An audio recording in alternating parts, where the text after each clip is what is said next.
All right. Well, hello, Brigadiers. This little video is to help all of you learn how to create a session on the GPB website.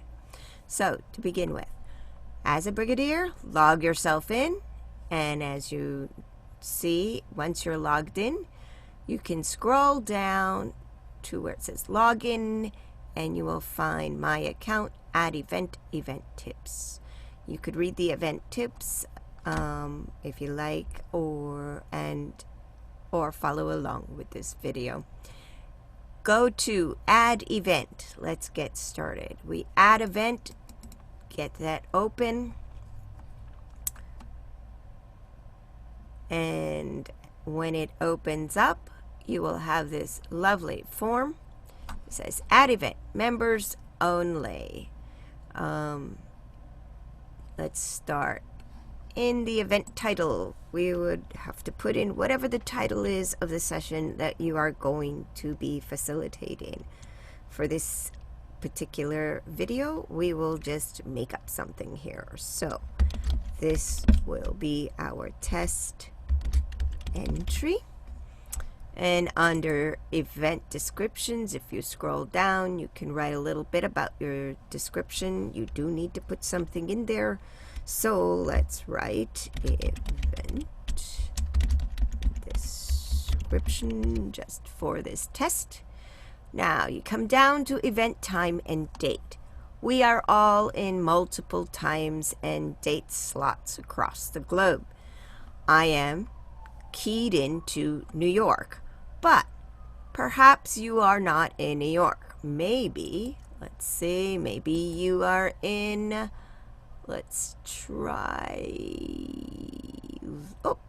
say you're in Vancouver. There you go. You're in Vancouver, and you're going to do a session tomorrow, and it's going to be at 8 a.m., and you want it for an hour, so you will end it at 9 a.m.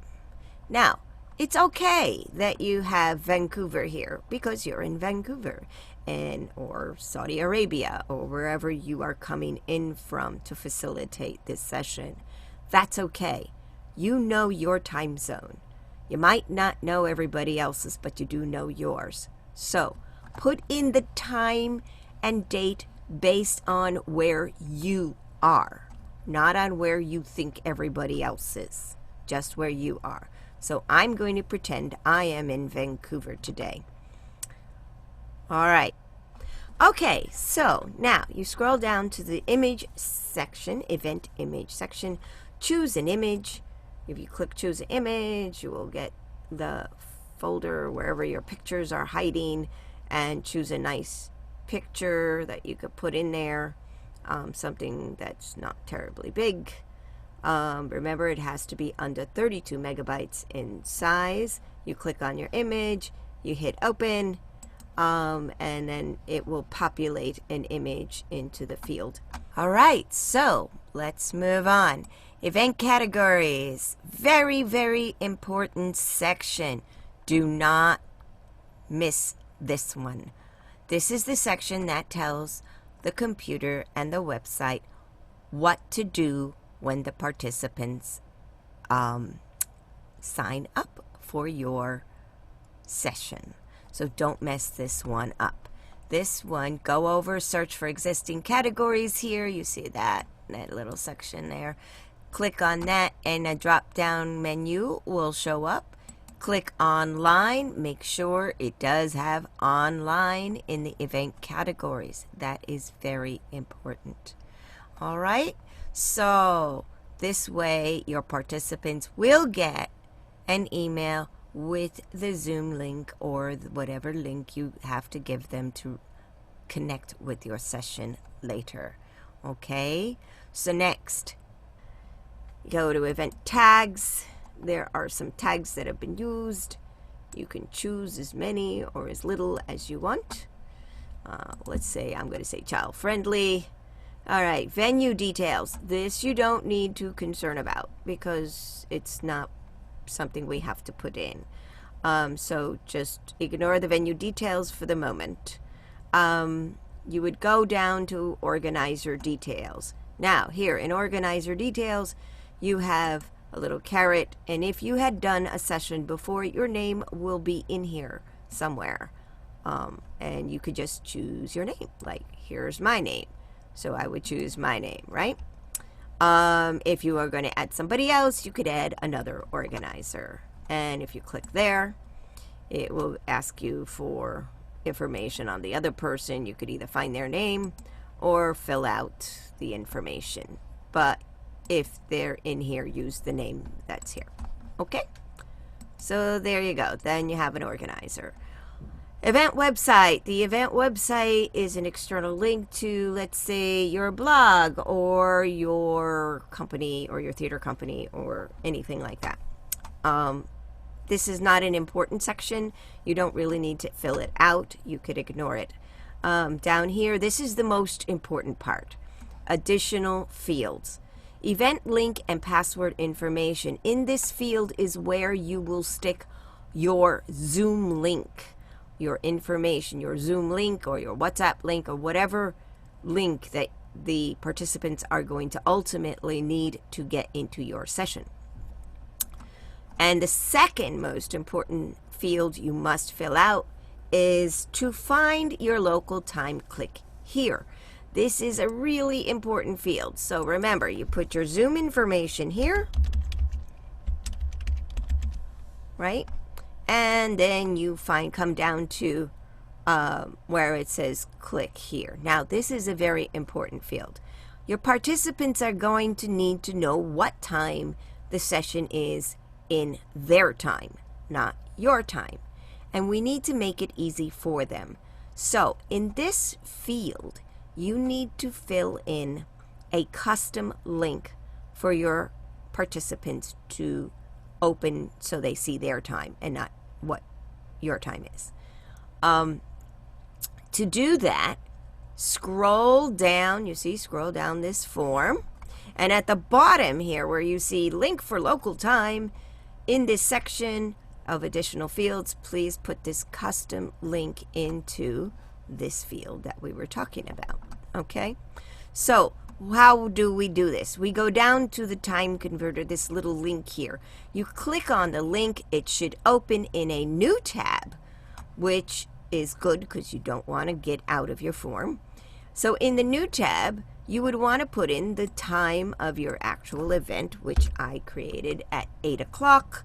It's not San Francisco time that I created. I put my time, which was Vancouver time, if you remember. 8 a.m. Vancouver time is when my session is supposed to go off. It will create this link for you. You just have to choose the link. So you click on that link. Now you have chosen it, okay? And when you choose it, you could either hit Control C if you're on a PC or a regular computer. You hit Control C, as in candy, to copy it. Or if you're on an Apple or a Mac, you hit Command C to copy this lovely link.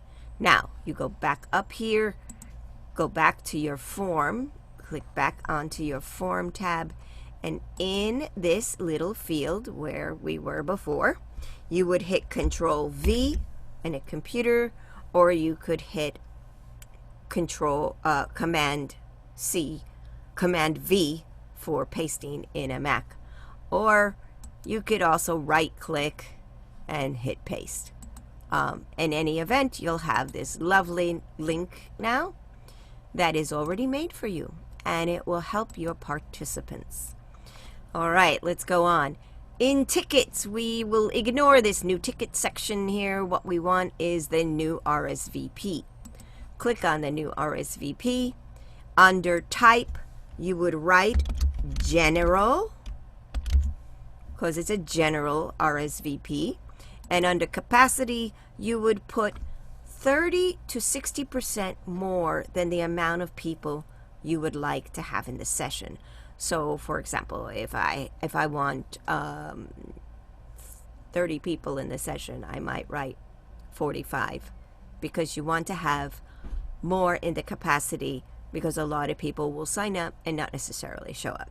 So put more in the capacity than you think should be minimally in your session. So I'm just going to make up a number, 35. Okay? Now, we've got, let's say we've got our name, we've got our description, we've got our time in Vancouver, our time zone. We have an image. You can choose what image that is, an event category, our tags. We don't need to do this. We have who the organizer is. We have the Zoom information here, right? Or whatever your links are. And the time zone stuff. This information, the Zoom will go to them later after they sign up. It will not show up on the calendar page. Okay, so our RSVP will be a general RSVP and our capacity will be 35.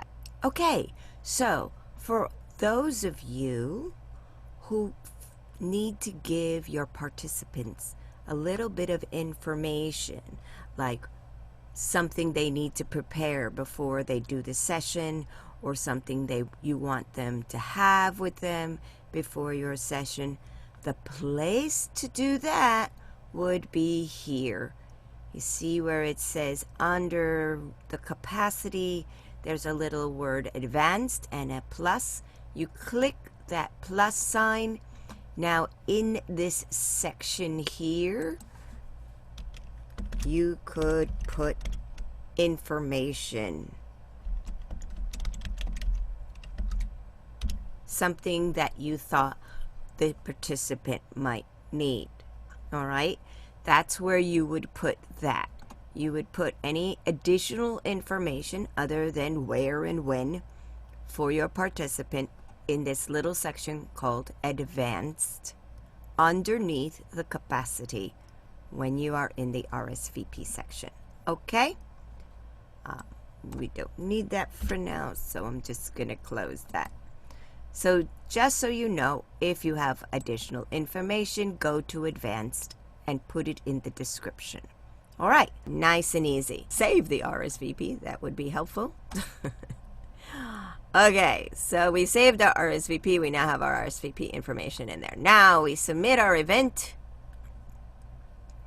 and it will now populate what we need to put into the sessions, okay? Now, take a look over here. The next window you get, view your submitted events. Click on that, and it will tell you what the event that you just made. Now, you can click on that. I'm going to click on View. See, here's my test entry. I'm going to click View because I want to take a look and make sure it looks good. You click View, and here we go. We have our test entry. We have the time. In the information details, it'll be your time zone so that you know what you're doing here. And then you have your local time. For them, if they're not sure and they don't know how to read, they're going to click over here, and it'll give them the time zone that I chose and the time zone in their local time. Let's say if they're not in wherever they are. This is New York time. So it says 8 a.m. is in Vancouver, is 11 a.m. in New York. Okay, so there you go. You will have the information that you needed. So there are the details. They will have that, but they will also have a way to find out what their time zone is, and the RSVP would be general, and they can choose how many of them are going to show up. So this is how you do your entries. I cannot wait to see what sessions you are going to create and play it forward. Later.